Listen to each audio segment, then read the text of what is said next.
పియాటియు పిలుస్తుంది కదలి సాగుదాం, పిడికిలెత్తి మన ఐక్యత చాటి చెప్పుదాం.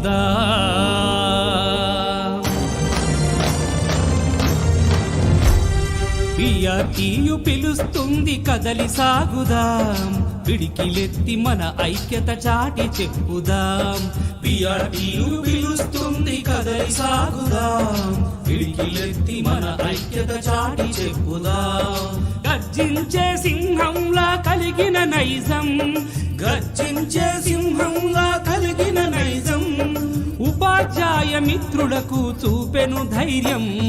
పియాటియు పిలుస్తుంది కదలి సాగుదాం, పిడికిలెత్తి మన ఐక్యత చాటి చెప్పుదాం.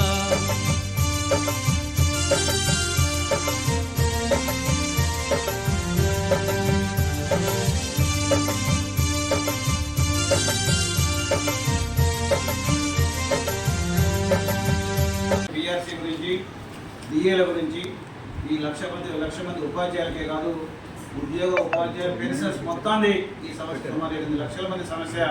దీనికోసం జేఏసీకి ఏర్పాటు చేసి ప్రభుత్వానికి కూడా అల్టిమేట్ ఇవ్వడం జరిగింది. ఆ సందర్భంగానే మనకి ఇప్పుడు దురదృష్టం ఏంటంటే విద్యాశాఖ మంత్రి లేకపోవడం, ముఖ్యమంత్రి విద్యాశాఖ మంత్రిగా ఉండడం, అందువల్ల అపాయింట్మెంట్స్ దొరకడం కూడా అరుదైపోయినటువంటి సందర్భం. అయినప్పటికీ ముఖ్యమంత్రి గారితో మాట్లాడితే మన జూన్ 2వ తారీఖు నాటికే పిఆర్సీ నివేదిక తెప్పించుకొని అమలు చేస్తాను. అనేవి కాకమ్మ కౌంట్లేదు, డిఏలు గతి లేదు.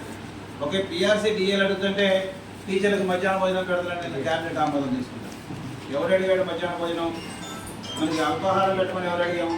అసలు ప్రభుత్వ పాఠశాలలో అల్పాహారం కానీ మధ్యాహ్న భోజనం కానీ ఎవరి కోసం పెడుతున్నాం, ఎందుకు పెడుతున్నాం? మన పాఠశాలకు వచ్చేది పేద బడుగు బలహీన వర్గాల పిల్లలు, వాళ్ళకు పౌష్టికాహారం అందక అనేక ఇబ్బంది పడుతున్నారు అనే ఉద్దేశంతో మధ్యాహ్న భోజన పథకాన్ని ఆనాటి ప్రభుత్వాలు ప్రవేశపెట్టినాయి. ప్రభుత్వాలు మారిన కొద్దీ వాటిని అటు ఇటు మెనూను కొంచెం మార్పు చేసి అమలు చేస్తూ ఉన్నారు. ఒకడు గుడ్డు ఇస్తున్నాడు, ఒక రాగి సంకటి ఇస్తున్నాడు, ఇంకొకరు ఇంకో రకంగా పెడుతున్నాడు. సంతోషమే పిల్లలకు పెట్టేది, కానీ వాడు ఉపాధ్యాయులకు ఎందుకు పెట్టాలా? ఉపాధ్యాయులు రావాల్సిన పిఆర్సీ అంటే నిన్న ఒకటి పెట్టాడు. పిఆర్సీ అంటే పి అంటే ప్లేట్ అట, ఆర్ అంటే రైస్ అట, సి అంటే కర్రీ అట. చివరికి మన పరిస్థితి అట్టయిపోయింది. డిఏలు ఏమంటే డిఏలు పత్తాలేవు. కాబట్టి ఇలాంటి సందర్భంలో పిఆర్టీయు మిగిలిన సంఘాలు కలిసి ముందుకు పోతూ ఉంది. సరైన సందర్భంలో ప్రభుత్వానికి గుణపాఠం చెప్పే ప్రయత్నం చేస్తుంది. అప్పుడు ఉద్యోగ ఉపాధ్యాయ సంఘాలు అన్నిటితో ఐక్య సంఘటన కట్టి కూడా జేఏసీ తరఫున కూడా ప్రభుత్వాన్ని నిలదీసే ప్రయత్నం పిఆర్టీ చేస్తుంది. అది తప్పక తెప్పిస్తుంది. ఇంకా లేటెస్ట్ ఏంటంటే మనకు టెట్ ఒకటి గుదిబండగా మారింది. ముఖ్యంగా టెట్లో కూడా లాంగ్వేజ్ పండిట్స్ టెట్ విషయంలో బాగా ఇబ్బంది పడుతున్నారు. హిందీ ఉన్నారు మేడం, ఎవరున్నారు? హిందీ టీచర్ని టెట్ రాయమంటే సార్ మా హిందీ కనపట్లేదు, దీంట్లో ఏది రాయాలి సార్? సోషల్ ఉంటుంది, సోషల్ అట్లా అంటే కుందేళ్ళకి ఏనికి రన్నింగ్ రేస్ పెట్టినట్టుగా ఉంటుంది. ఎవరికి చెప్తారు మా ఇంట్లో రన్నింగ్ రేస్ అంటే ఎవరికి ఏది పెట్టాలో అది పెట్టాలి తప్ప అందరికీ కామన్ ఒకటే పెట్టాలో అనేక ఇబ్బందులు వస్తాయి. అయినా గౌరవ ఎమ్మెల్సీ శ్రీపాల్ గారు ఆయన గెలుపులో కూడా మీ అందరి భాగస్వామ్యం ఉంది. అందరు పిఆర్సీ సభ్యులు అయినా కాకపోయినా మీరు ఒకటో